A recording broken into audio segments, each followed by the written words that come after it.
You are listening to the Pompette podcast, the edutainment podcast about lifestyle, wine, and spirits, hosted by Yolanda Shoshana. Let's get this party started. Hey, it's Yolanda Shoshana. Thank you so much for tuning in to the Pompette podcast. So let's talk beer, shall we? I have to admit I slept on beer for a while. I really spent most of my time with wine and spirits, and then I got invited to Cincinnati for a press trip to go to Bockfest. Bockfest is this really wonderful annual beer festival in Cincinnati, focusing on Bock beer. But during that time, I also was doing a lot of research, and I got introduced to the beer world, which is very different than wine and spirits. And beer is just fun, fascinating, and its own thing, its own very special thing. And people are doing some amazing things in beer. New beers are coming out every day. It's hard to keep up. Even though they keep saying that the beer world is being hurt by wine, but the beer world will continue to flourish and do amazing work because there's just so much beer in so little time. So the can versus the bottle when it comes to beer, which do you prefer? There is an ongoing debate about this. And it will probably go on until the end of time or until there is at least a clear winner in that argument. What we do know though is that beer in cans is on the rise. More and more people are starting to buy them. But some people don't want to go near a can. It's kind of like people that don't want to have their wine in a can, though. I don't know. I still have yet to find a good wine in a can. If you know of one, please tell me about it. But beer in can, I've had beer in cans and it's been wonderful. I think though I drink more beer in bottles mainly because the beer that I like doesn't come in cans or I've never seen it in a can. I love Belgian beer. That is my jam. Either way, let's give it up for Beer Can Appreciation Day. Yay! Who knew? There is a day to appreciate the beer can, and it is January 24th. The beer can actually has a very interesting history. Let's talk about that, shall we? Well, let me give you the scoop. The American Can Company started developing a can for beer in 1909.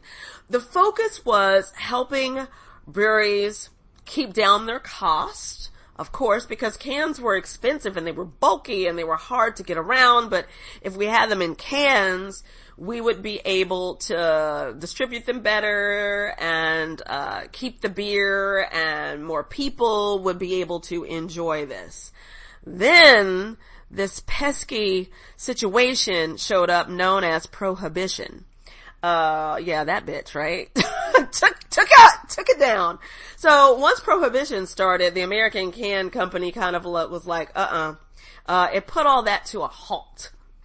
So, it took a while then for beer to get in cans. So in 1920, Pabst, we all know Pabst, and Anheuser-Busch, they started getting this feeling that Prohibition was coming to an end. They were like, So they called up the old American Can Company and they said, hey, could you get back to work on that can? We think this is about to end. But can you really imagine what the first beer in can tasted like? Ew, I bet it was so disgusting. I bet it just tasted like metal in can. But back then maybe they didn't care because our founding fathers and everybody likes to get their drink on. So we're back to getting this can in motion again in 1920. But then it wasn't till 1935 that beer actually started to show up in cans and started being sold. Now, the first company that's actually being credited for selling beer in can is this company called Kruger Brewing Company, and they were out of Virginia. I believe it was Richmond, Virginia. That's where everything was popping, which makes a lot of sense because, so much was happening on the East Coast, and like I said, people here were really founding things, trying things in this area. So they were the first ones who actually started selling their beer in a can. They actually started selling it 2 weeks before Prohibition ended. ballsy. So, credit to them for getting that beer in a can on the shelf, though I still say it was probably not all that great. I don't know. So that is also why we celebrate beer in a can day on January 24th, because that is the day that it all kicked it all off. So, congratulations to the beer in a can.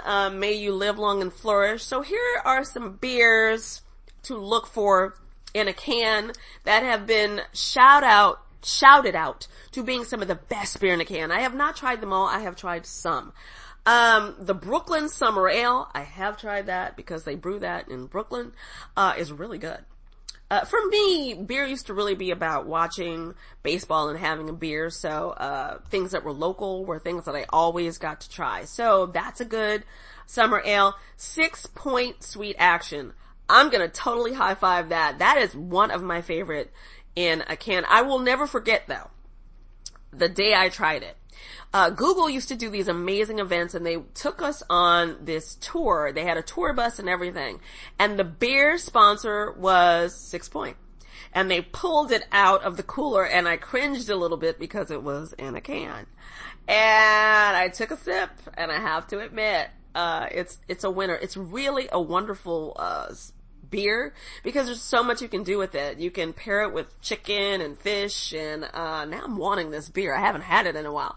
But it's really great to pair with a lot of food because it's nice body, but it's not too heavy. It's just right. And if you want to start somebody off with a beer, I would definitely try this one. It's just really a delightful beer. So shout out to 6 Points. Then what also made it on the list was the Rheingeist. Now let me tell you something, which means ghost. The Geist part. Ghost of the Rhine. I tried this in Cincinnati. It was waiting for me in my hotel room. Rheingeist Truth IPA. Delicious. Now, the only problem with Rheingeist though is you can only get it in certain areas. Of course you can get it in Cincinnati. When I got to go to their, distillery, it was really nice, but they said that, oh, we only sell it here, and they were just then rolling it out to, Boston and also to Philadelphia. So you can get it in those areas, but it's hard to find. But if you ever are in Cincinnati, anywhere near Cincinnati, I believe all of Ohio has it as well. You should be able to find it, but it's such a great beer. Go to, they have this restaurant, space. It's very family friendly. There were a ton of events going on, but you can go and you can try all these different beers. They do change out every once in a while, but they have their standard beers. This Truth is one that always sticks with them, but once again, Rheingeist, and it means Ghost of the Rhine because in that area, they brewed lots of beer and they're really bringing it back. And the great thing about Rheingeist too is they are growing, and they're growing very fast in this short amount of time. They're just getting really big. So go ahead. Also on the list is Golden Reed Wolf Among Weeds. Never tried it. Sounds interesting, right? Then there's the Bronx Pale Ale. I have not tried that, though I am here. I keep hearing wonderful things about the beer brewed in the Bronx. I know. It just makes me go, But we have this brewery that I have yet to make it to that I just keep thinking I've got to go check out. And one day I'm going to get there, hopefully soon. Then there's another one called, Bull's Two Hearted Ale. There's one called the Bombshell Blonde, which sounds absolutely fabulous. Then there's the Dallas Blonde. You have Pork Slap Pale Ale, Brooklyn Lager, pretty good as well. It's been a while since I've had that one, but I remember liking it. And then I keep saying, everybody says that Pabst Blue Ribbon is a really great beer and it's on most people's list for being, a top beer in a can. The reason why though is because it's cheap and you can get it anywhere. Now, of course, if you ever want an affordable beer, that's normally the one on the menu that you go to, and they always do 2-for-1s, and you can always find Pabst. So those are some beer in cans. There's so many though, play. You probably have great local beer. It's cost effective for people to, keep it in a beer can. So, enjoy it. See what you got local. It's always nice to support local beer. And if you find a great beer in your town, city, let me know about it, because I'd like to know. If I haven't visited, hopefully I will be planning a visit and I get to try it when I'm there. And also the great thing about a lot of places is they're growing and they're starting to distribute worldwide. So we are getting a taste of some of these wonderful things in our own areas. So have yourself a beer in a can on the 24th. And until next time, peace, love, and cheers.